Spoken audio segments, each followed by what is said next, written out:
Hey everyone, welcome to Recombinant Teaching. We're going to continue our STEM summer course design series today and talk about backward design and learning objectives and how those are so critical to setting up a course well and effectively and keeping everything tied together and really aligned tightly. First, though, if you need to go back and listen to my overview episode on how I think about course design with the high structure model, definitely go back and check that out. You can also go back and listen to more of the Q&A format I've done earlier this year with other guests and answering people's questions. We'll go back to that format after this series is over. But for now, let's dive in. All right, so objectives, backward design, goals, outcomes, all these great things. All right, so when I go about asking people how to design a course, as I mentioned in the last episode, I pose this hypothetical situation where, what would you do with course design? Where do you start? And I told you a little bit last in the episode about the, being dropped in the forest and how to navigate that, find a trail, and that's all well and good. But when I actually ask that question to people in workshops that I give around the country, I usually get a lot of different responses. When I say, where do you start with course design?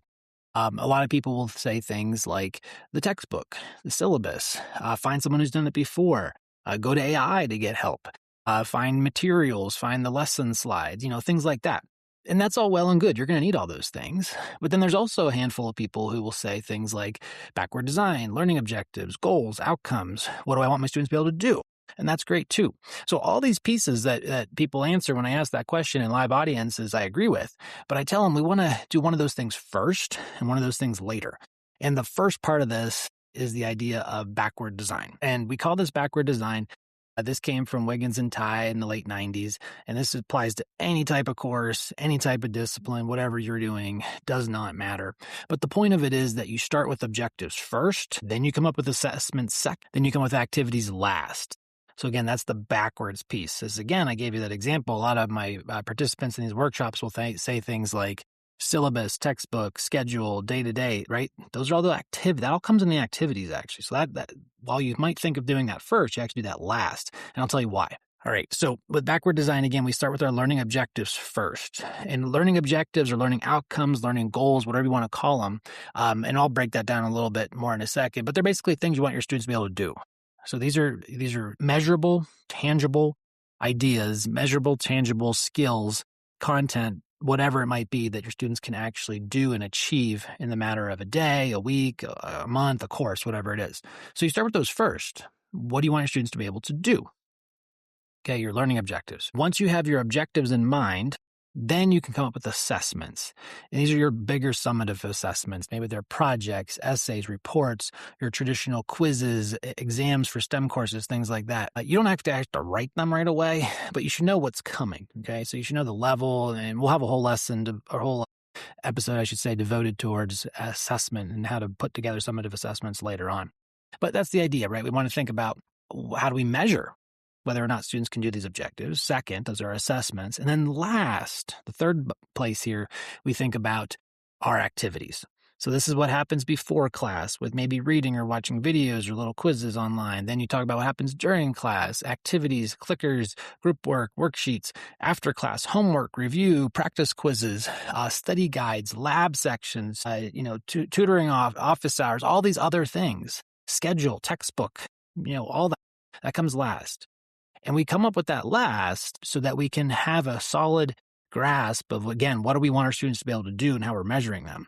So all of these activities that we come up with last are going to give our students practice. It's all about practice. We're giving students practice with our activities so that they can do well on the assessments, which measures whether or not they can achieve the learning objectives or learning outcomes or not. All right, so that's, again, the backward design idea. And all of this starts with, again, having expectations, goals, outcomes, objectives in place from the beginning. And so that's what we're going to talk more about in depth in this episode. Now, we will talk more about assessment, summative assessment in a separate episode. We're going to talk more about all those activities later on too, before class, during class, after class. We'll talk about choosing courseware and choosing textbooks and clicker systems and all those things. So that's all going to come later too. All right, but let's start at the beginning though with objectives. And again, you can call these things different words. Learning objectives, learning goals, learning outcomes. Typically in the literature and in the course design world, and most STEM faculty, I imagine, would agree with this statement, is that when you say learning objective, or LO for short, we're talking about what happens on a single day of class, maybe a single week, a micro level. But when we say learning goal or learning outcome, we tend to think more about the whole course level, right? So for a whole course, I teach intro bio or, any other gateway STEM course you might have somewhere like, 7 to 10, 12, most probably course level learning outcomes. These are big things that encompass a lot of skill development and content learning over the course. But then on the learning objective front or lesson level LOs, you might have 2 to 4, 3 to 5 per day of class, for example. So numbers don't really matter here. It's up to you and your course and, of course, how it's going to tailor to you. But the idea is you're going to have these written out. They're very clear. And I'll talk more about that in a second. They are shared with your students. Big time, important, right? So those big learning outcomes for the course, put them in your syllabus. Put them on your first day. Put them, wherever you want on your courseware site. Your lesson level learning objectives. Hopefully you're sharing those every day of class, in class, on the board, on the screen, on the slide, whatever, on a homework assignment. They should be very transparent so students know what they are expected to be able to do. Again, at the big macro level learning course outcomes, and then at the micro lesson level learning objectives. Okay, so with that in mind, we want to think about how we write these and what they can actually do and measure. So first, they can measure and be written for lots of different purposes, primarily content, right? So you think about writing learning objectives about learning course content, whether that's limits in Calc 1, whether that's Newton's laws in intro physics, stoichiometry and gen chem, cell biology and intro bio, whatever it might be, any other course you can name it. There's, of course, disciplinary content to learn. Super important. So you're going to have learning objectives about content, but it's not just that. It's also about skill development. So not only can you just learn and be able to achieve outcomes or objectives about content learning, but you should also have objectives about skill development. That could be data analysis. It could be programming. It could be reading and evaluating text and scientific passages in the press or in the scientific papers. It could be about a variety of things, using spreadsheets. It could be about summarizing results, oral presentations, you name it, right? All these different skills, numerical problem solving that we have in the sciences and engineering definitely have objectives for that too. Because just because you can say, yeah, I can explain the first law of thermodynamics in my intro thermo course that I teach, that's one thing. But can I also calculate heat from a system using the first law of thermodynamics? Those are two different things, right? Being able to explain versus calculate. And I'll talk more about those words in a second. So keep that in mind. Objectives don't have to be just content. They can be content and skills. And I'd argue you should have a mix of those, all right? In addition, you should have different levels of learning objectives, from the more basic to the more advanced.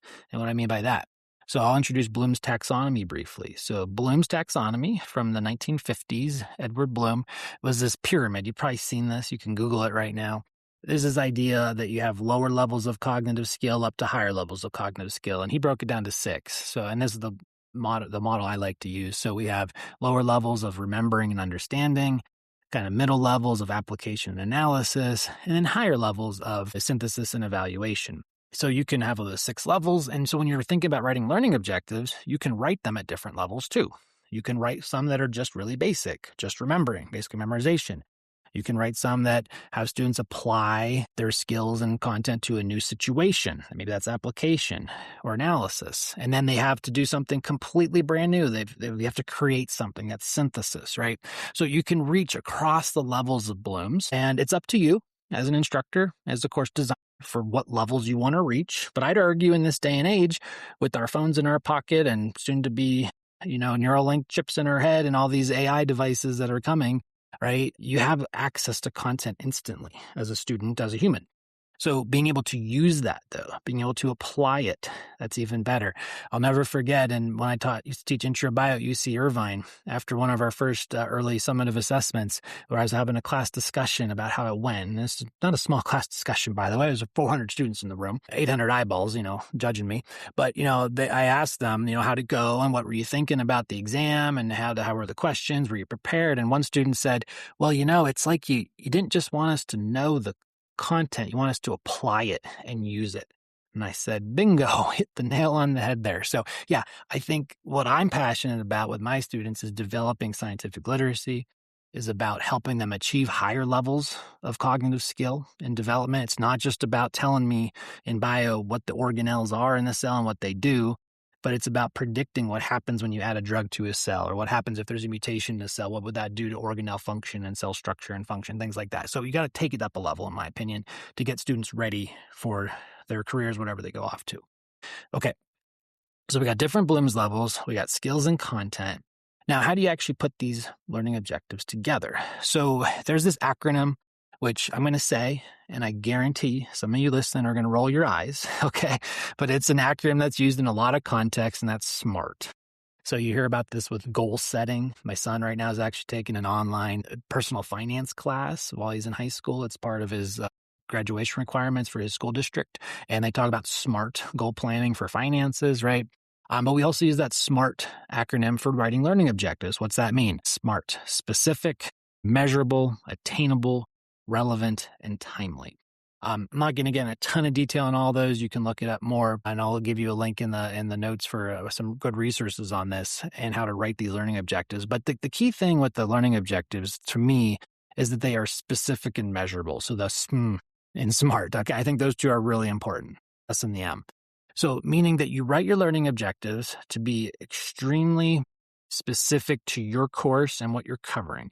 Now, it doesn't mean you have to write a paragraph for each learning objective and that it ties into the exact minute of a lesson you talked about something, or a homework assignment or a reading assignment, but it should be specific, right? So make sure you take learning objectives and you write them so they're specific to what you're doing and what you want your students to be able to do. So you might have with your disciplinary society, for example, HAPS, the Human Anatomy and Physiology Society, which I used to be an editor on their HAPS Educator Journal.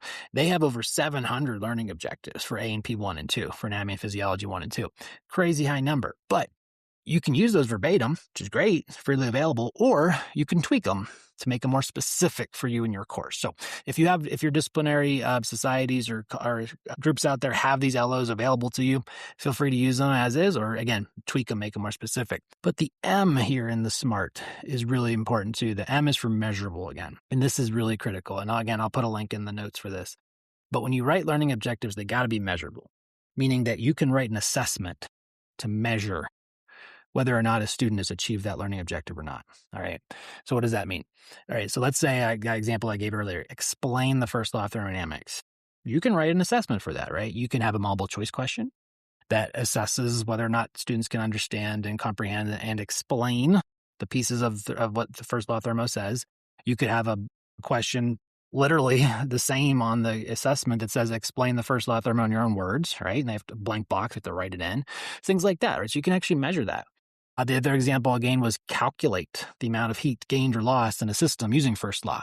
You can write a problem for that. You can write a numerical problem that gives a scenario, and then students have to solve it by hand, and they can either answer multiple choice or answer short answer, write their number in the box, whatever it might be. So again, these are measurable words. Explain, calculate. You think of other ones.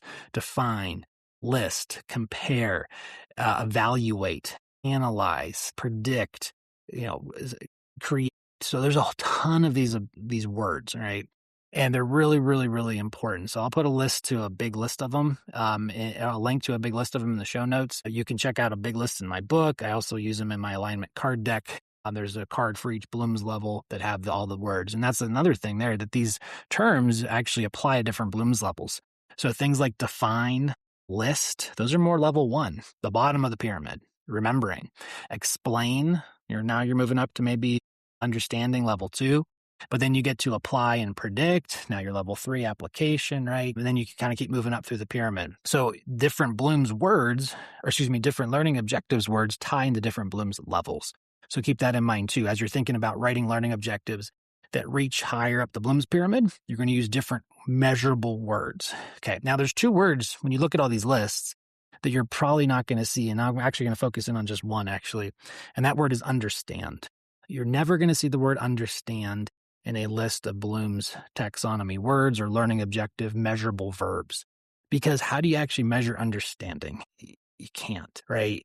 Yeah, you can say that broadly, and maybe a course level learning outcome, that students should be able to understand how genetic differences affect populations and natural selection and evolution or something like that. But how do you measure understanding? You can't. But you could measure, can a student explain how different mechanisms of evolution lead to speciation? Can you measure how students might be able to use the Hardy-Weinberg equation to predict changes in a population given changes in allele frequencies? Sorry, getting a little deep on bio there for a second, but right. So the point is, though, that word understand is a little amorphous. It's hard to grasp. You can't really write an assessment to measure a specific idea with understanding, but you can write assessments about explaining, classifying, listing, defining, applying, calculating, creating, right? So keep that word understand kind of out of your learning objective vocabulary. Don't use it. It's a 4-letter word, honestly. No, that's what you're after. You're after student understanding, of course, but you have to measure different things to get there. All right. Last thing on this concept of backward design learning objectives is unpacking. So you can write an objective. Let's use one that I mentioned earlier about predicting the effects of a drug on cell, organelle, structure, and function. Okay. That's a level 3 application type learning objective, predicting. Now, to be able to do that as a student, you have to know a lot more. You have to be able to do a lot of lower level things, achieve a lot of lower level objectives.